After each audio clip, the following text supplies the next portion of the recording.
মসজিদুন নববীর ভিতরে একটা জানালা আছে, যেই জানালাটা 1450 বছর পর্যন্ত এখনো খোলা, কোনো দিন সেই জানালা বন্ধ হয় নাই।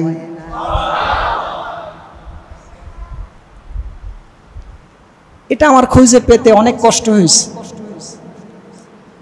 মসজিদুন নববী সম্প্রসারিত করা হবে। হযরত ওমর রাদিয়াল্লাহু তাআলা আনহু, আল্লাহ পাকের হাবিব বিদায় নিলেন, আবু বকর বিদায় নিলেন। মুহাম্মদ সাল্লাল্লাহু আলাইহি ওয়াসাল্লাম দুনিয়ায় থাকা অবস্থায় 12.5 লক্ষ জমি আল্লাহ পাক মুহাম্মদ সাল্লাল্লাহু আলাইহি ওয়াসাল্লামের হাতের মুঠার ভিতরে কবজা করে দিয়েছিলেন।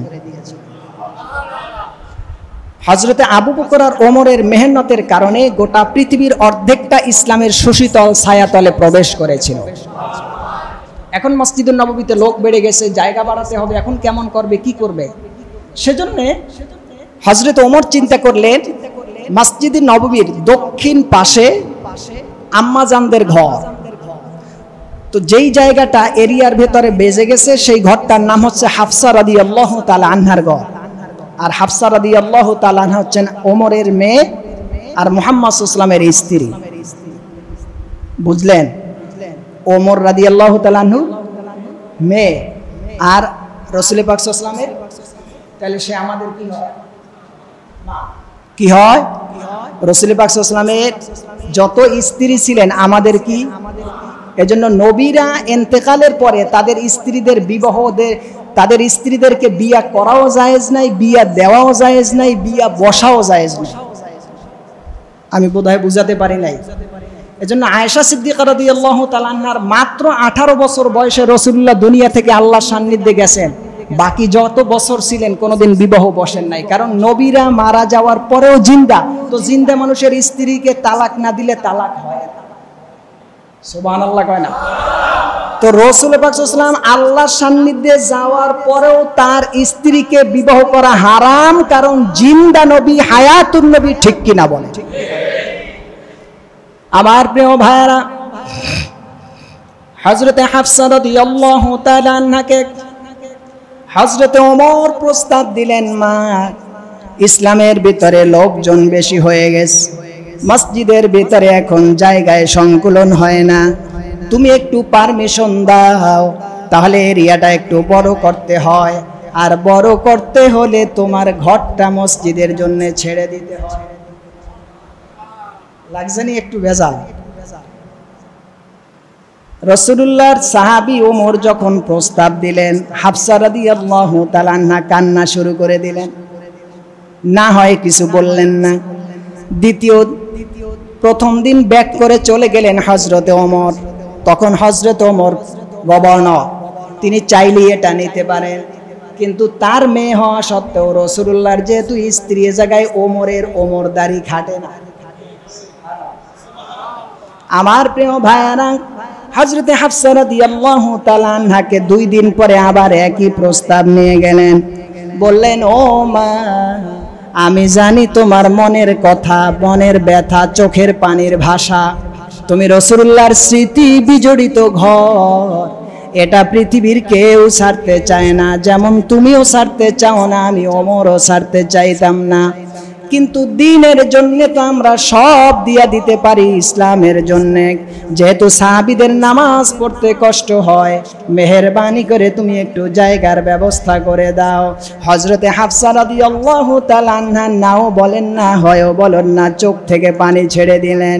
হযরতে ওমর নিরুপায় হয়ে গেলেন, চিন্তা করলেন 2 বার ফেল ডিভিশনে পাশ করেছি, 3rd বার চেষ্টা করা আমার বেয়াদবি হবে, যদিও আমার মেয়ে, কিন্তু রাসূলের স্ত্রীর সম্মান বেশি। সুবহানাল্লাহ। হযরতে হাফসা রাদিয়াল্লাহু তাআলা আনহার কাছে হযরত ওমর আর অনুমতি নিতে চাইতে ভয় লাগলো। এবার হযরত ওমর বিচক্ষণ মানুষ, হাদিসের ভিতরে এসেছে কুরাইশ বংশের 17 জন মানুষ ওই সময়ের হায়ার এডুকেটেড পারসন ছিল, তার ভিতরে একজন ছিলেন হযরত ওমর। হযরত ওমর চিন্তা করলেন, আমার অনুমতি যখন পাই নাই, এবার হযরত ওমর চিন্তা করলেন, আমার একটা ছেলে আছে, নাম হচ্ছে আব্দুল্লাহ। এইবার আব্দুল্লাহকে নিয়ে হাফসার সামনে চলে গেলেন।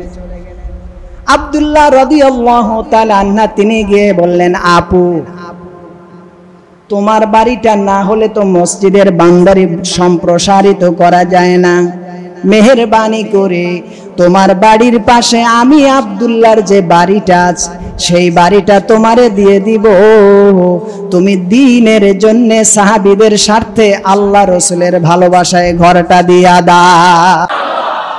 এইবার হাফসা রাদিয়াল্লাহু তাআলা আনহা বললেন, ঘর ছাড়তে পারি, শর্ত 1। কয়টা?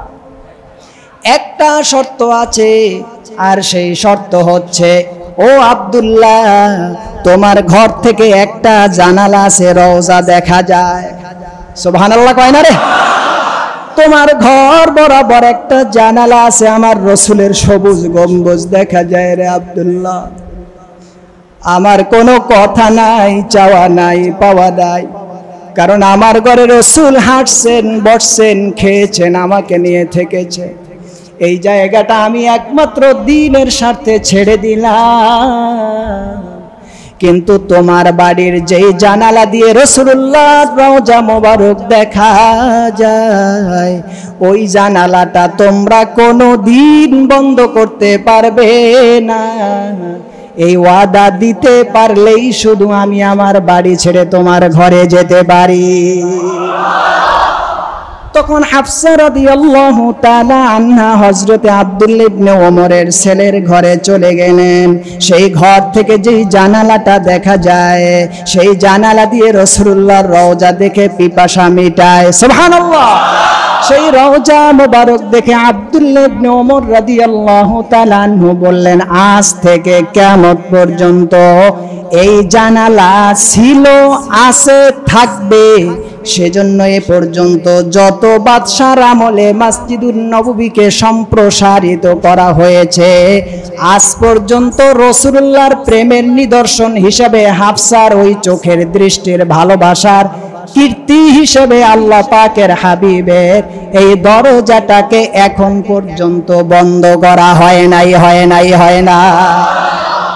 এটা প্রেমের নিদর্শন, ভালোবাসার নিদর্শন, ইসলামী শরীয়তের নিদর্শন। বলেন সুবহানাল্লাহ।